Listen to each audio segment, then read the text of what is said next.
11회차 바로 시작할게요. 생각해보라. 오늘 쓰는 1달러가 사실은 내일 벌 수 있는 100달러를 없애는 일일지 모른다. 나는 내 돈을 투자 군단으로 생각한다. 그 군단의 사명은 자유다. 나의 자유를 위한 투자들을 함부로 다루겠는가? 절대 그렇지 않다. 금방 쉽게 써버리지도 않는다. 아는 것이 힘이다. 투자에 대해 배워라. 다양한 투자 수단과 경제적인 도구를 익혀라. 부동산, 모기지, 주식, 펀드, 채권, 환시세 등 전반적으로 배워라. 그 다음에 한 분야의 전문가가 되어라. 그 분야에 먼저 투자를 하고 나중에 다양한 분야로 넓혀 나가라. 요약하면 가난한 사람은 힘들게 일하고 번 돈을 모두 쓴다. 그 결과 평생 힘들게 일해야 한다. 부자들은 열심히 일하고 저축하고 투자한다. 그래서 결국 일할 필요가 없어진다. 두려움에도 불구하고 행동을 시작하라. 부자는 두려워도 행동한다. 가난한 사람은 두려워서 행동하지 않는다. 앞에서 우리가 명시가정으로 배운 공식을 다시 검토해보자. 생각이 감정을 낳고 감정이 행동을 낳고 행동이 결과를 낳는다. 수백만 명이 부자가 되겠다는 목표를 위해 화근과 시각화와 명상기법을 사용한다. 나도 거의 매일 명상한다. 하지만 앉아서 내 머리로 돈다발이 뚝 떨어지기를 기다리는 것은 아니다. 나는 성공을 위해 실제로 무언가를 하지 않고는 못 베기는 그런 사람들 중 하나인 것이다. 화근, 명상, 시각화는 모두 훌륭한 도구다. 하지만 그 자체로는 당신에게 실질적인 돈을 가져다 주지 못한다. 진짜 성공하려면 실제로 행동을 취해야 한다. 행동이 왜 그렇게 중요하냐고? 명시가정으로 돌아가 생각과 감정을 살펴보라. 이 두 가지가 내면 세계의 것인가? 외부 세계의 것인가? 내면의 것이다. 이제 결과를 살펴보자. 내면의 것인가? 외부의 것인가? 외부의 것이다. 다시 말해서 내면과 외부 세계를 잇는 다리가 바로 행동이다. 행동이 그렇게 중요한 것이라면 우리가 행동해야 한다는 것을 알면서도 실제로 행동하지 못하는 이유는 뭘까? 두려움 때문이다. 두려움, 의심, 걱정이 가장 큰 장애물이다. 성공과 행복으로 가는 길에도 걸림돌이 된다. 부자와 가난한 사람의 차이는 부자가 두려움에도 불구하고 행동을 시작하는 반면 가난한 사람은 두려움 때문에 행동하지 못하는 데 있다. 수잔 제프스에서 많은 사람들이 저지르는 실수를 지적한다. 그들은 두려움이 진정되거나 사라질 때까지 기다렸다가 그 후에 행동하려 한다는 것이다. 이런 사람들은 흔히 끝내 기다릴 수밖에 없다. 나는 세미나에서 진정한 전사라면 두려움이라는 코브라를 길들여야 한다고 가르친다. 코브라를 죽이라고 말하지 않는다. 코브라를 없애라는 말이 아니다. 물론 코브라를 위해 도망치라는 것도 아니다. 코브라를 길들여라. 성공하기 위해 두려움을 없애려 하지 말라. 그럴 필요 없다. 성공한 부자들도 두려움을 느낀다. 그들에게도 의심이 고개를 저들고 불안감이 생긴다. 단지 이런 감정에 방해받지 않을 뿐이다. 성공하지 못한 사람들은 두려움과 의심과 불안을 느끼다가 그런 감정에 가로막힌다. 우리는 습관의 동물이기 때문에 행동하는 훈련이 필요하다. 두려워도 의심스러워도 걱정이 되더라도 불안해도 불편하더라도 내키지 않더라도 행동하는 훈련이 필요하다. 시애틀에서 저녁 세미나를 할 때다. 세미나가 끝나갈 무렵 사람들에게 밴쿠버에서 열리는 3일 일정의 훈련 강좌를 소개했다. 어느 한 사람이 일어서더니 말했다. 내가 아는 사람 10명이 그 강좌를 들었는데 아주 만족스러워했어요. 전보다 10배는 더 행복해졌고 경제적인 성공을 향해 달리고 있죠. 모두들 자기 인생이 바뀌었다고 말해요. 시애틀에서 하면 저도 꼭 참석할 텐데 아쉽습니다. 나는 우선 감사를 표하고 나서 그에게 배울 자세가 되어 있느냐고 물었다. 그렇다는 대답을 듣고 내가 말했다. 한마디만 하겠습니다. 그가 물었다. 그게 뭐죠? 지금 파산 상태시군요. 그 후에 내가 그의 현재 재정 상태를 물어보자 그는 부끄러워하며 중얼거렸다. 별로 안 좋아요. 나는 그 정도가 아닐 거라고 대꾸했다. 그러고는 강의실이 울릴 정도로 크게 소리쳤다. 3시간 걸리는 거리라서 3시간 비행기를 타야 해서 사흘이 걸릴 거라서 당신에게 필요한 일, 하고 싶은 일을 못한다면 또 어떤 것들이 당신을 가로막을까요? 답은 뻔합니다. 모든 게 다 가로막겠죠. 뭐든지 장애물일 겁니다. 문제의 크기가 아니라 바로 당신의 크기 때문입니다. 나는 계속했다. 간단해요. 장애물에 걸리는 사람이 되든지 장애물을 넘어서는 사람이 되든지 둘 중 하나입니다. 당신이 선택하세요. 성공하고 싶다면, 부자가 되고 싶다면 전사가 되어야 합니다. 뭐든지 하겠다는 각오가 있어야 합니다. 어떤 장애물에도 걸리지 않도록 자신을 훈련시켜야 합니다. 부자가 되는 길은 편하지 않습니다. 부자가 되는 길은 쉽지 않습니다. 사실 미치게 힘들 수 있죠. 하지만 그래서 뭐가 어떻다는 거죠? 쉬운 일만 하려고 하면 인생이 힘들어질 것이고 힘든 일도 기꺼이 하려고 하면 인생이 쉬워질 겁니다. 부자들은 쉽고 편한 행동을 찾지 않습니다. 그건 가난한 사람들에게나 해당되는 말입니다. 나의 훈계는 끝났고 방안은 조용했다. 나중에 그 남자는 나에게 다가와 자신의 눈을 열어주었다. 며 감사를 표했고 물론 3일 일정의 훈련 강좌도 듣기로 했다. 잠시 후 강의실을 나서다가 그가 전화 통화하는 소리를 들었는데 내가 방금 한 말을 친구에게 똑같이 퍼붓고 있었다. 재미있지 않은가? 다음날 그의 친구 3명이 등록한 걸 보면 효과가 있었던 모양이다. 그들은 이스트 코스트에서 달려왔고 밴쿠버까지 함께 갔다. 이제 불편함이라는 장애물을 이야기해보자. 불편함을 무릅쓰고 행동하는 것이 왜 중요할까? 편안함은 지금 당신이 있는 곳이기 때문이다. 인생의 새로운 단계로 도약하려면 편안한 지대로 뚫고 나와 불편한 일까지 할 수 있어야 한다. 지금 5단계의 삶을 살고 있고 10단계의 삶으로 도약하고 싶다고 해보자. 5단계 밑으로는 당신이 편안할 수 있는 지대이다. 하지만 6단계의 위쪽은 당신 머릿속에 있는 상자 밖의 세상, 즉 불편한 지대이다. 5단계에서 10단계로 올라가기 위해서는 그만큼의 불편한 지대를 통과해야 한다. 가난한 사람들은 불편한 것을 싫어한다. 불편함을 제일 우선으로 여긴다. 자, 성공한 부자들만이 알고 있는 비밀을 하나 알려주겠다.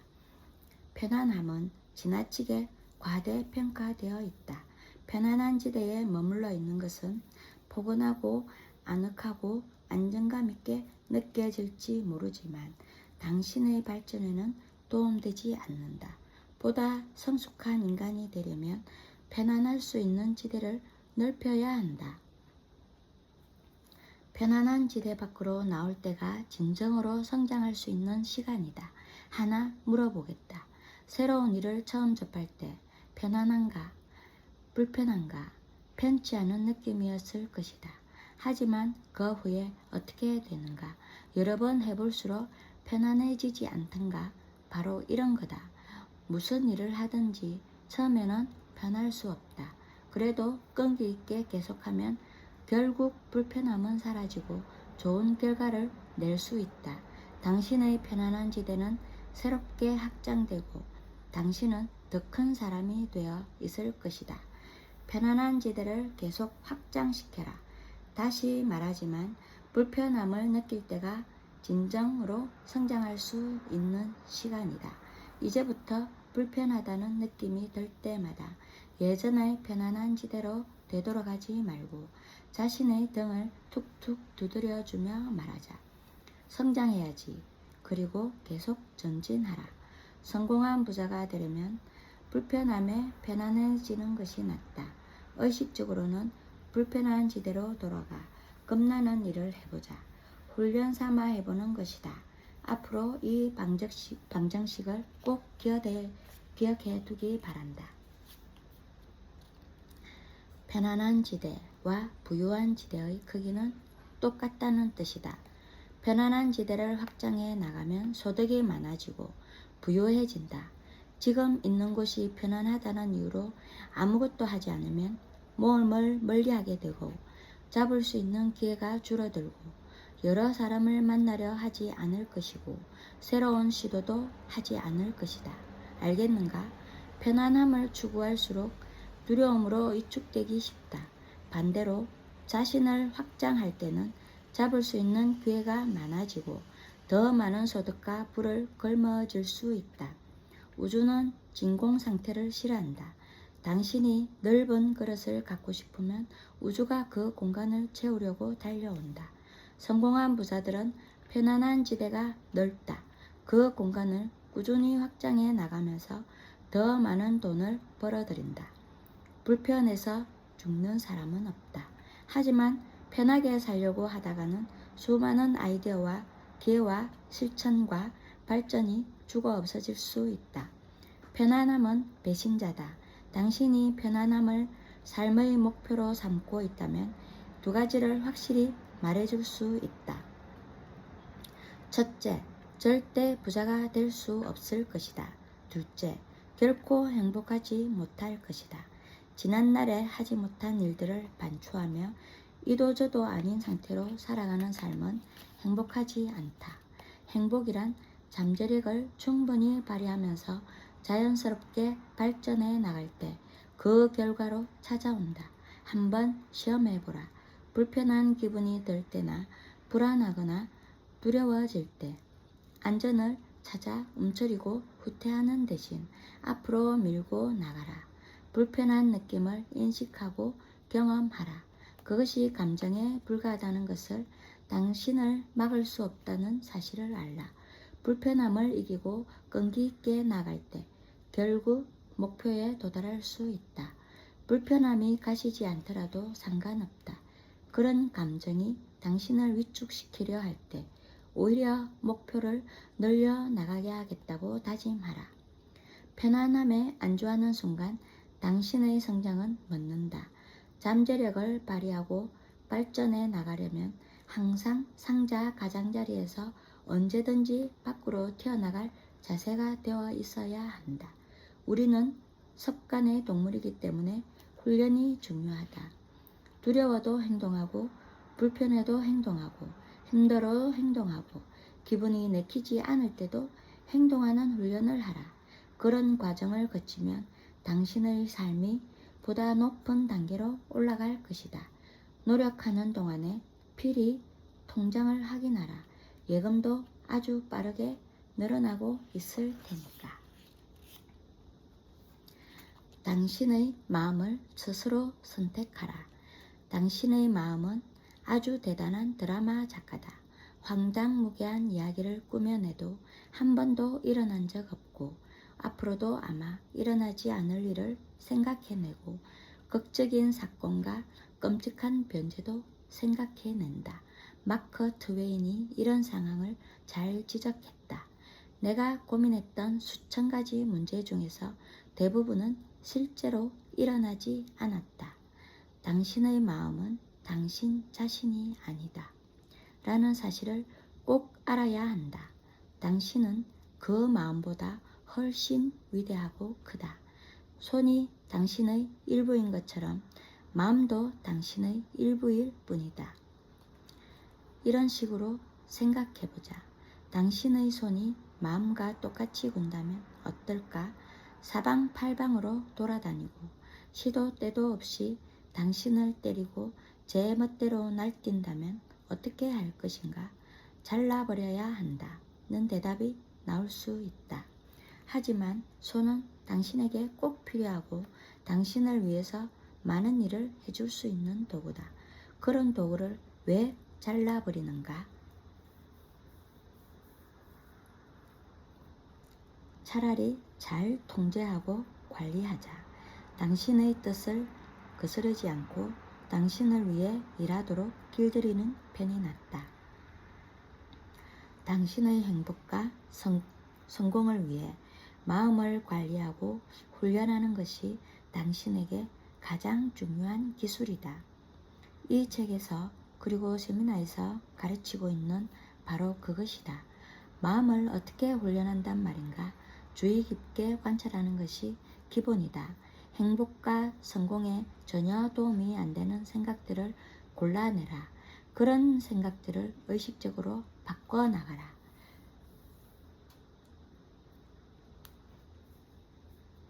당신에게서 힘을 빼앗아가는 생각들을 힘을 더해주는 생각들로 교체하라. 힘이 되어주는 생각을 어디서 찾을까? 바로 여기, 이 책에서 찾을 수 있다. 이 책에 써여있는 선언 하나하나가 성공을 위해 힘을 더해주는 생각들이다. 이러한 생각과 느낌과 태도를 당신의 것으로 체화하라.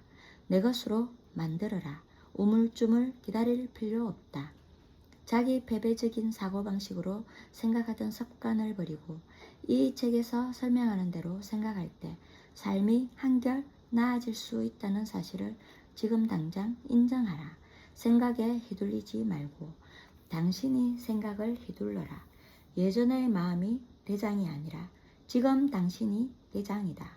새로운 마음이 당신을 위해 일해줄 것이다. 당신의 생각은 당신이 선택할 수 있다. 힘이 안 되는 생각은 언제라도 취소할 수 있다. 당신에게 그럴 능력이 있고 권한도 있다. 힘을 부여하는 생각을 언제든 심을 수 있다. 거기에 집중하면 된다. 당신에게는 마음을 통제할 힘이 있다. 1분이 만드는 백만장자의 저자 로버트 앨런은 이렇게 말했다. 머릿속의 생각에는 대가가 따른다. 부정적인 생각에 그 많은 대가를 지불해야 한다는 뜻이다.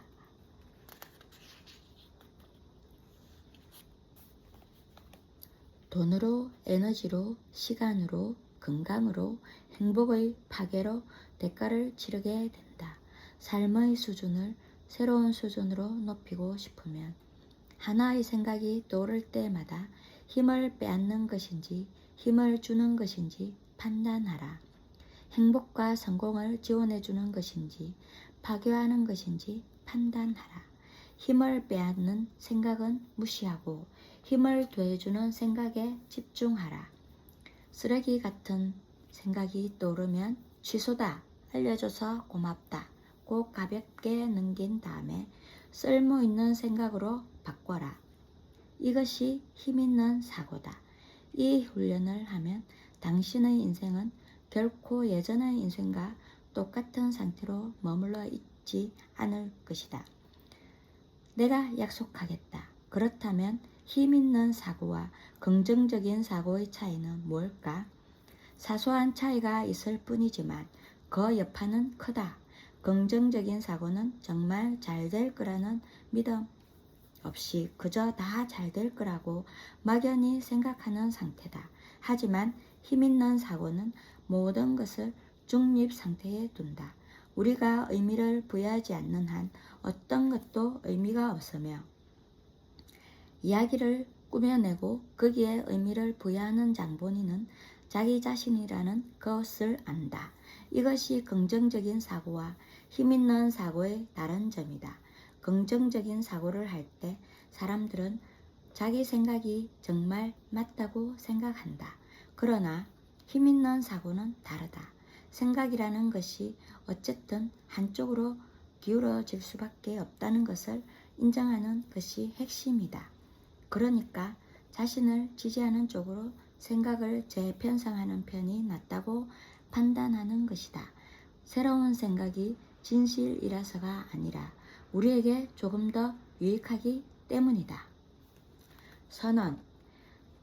가슴에 손을 얹고 말하자.